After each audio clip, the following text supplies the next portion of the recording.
Hello everyone, today I will show you how to use AutoCAD. First we should open the AutoCAD software.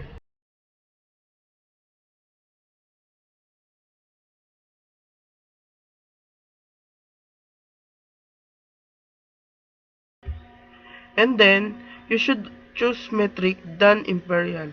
Because metric always used in industry. Most useful setting. And then okay.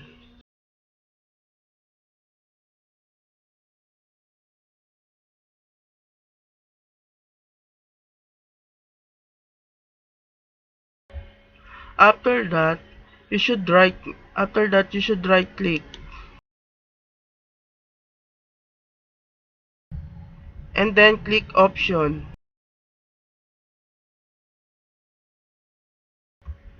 After click the option, find the profiles and click reset. And yes to continue.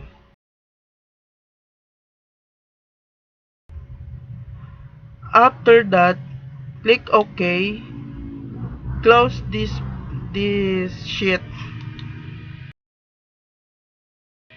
and then type start up.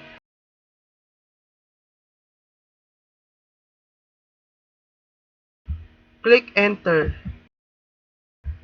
Always remember when you click reset, the start up always goes to 3. Now you will type 1 and then enter.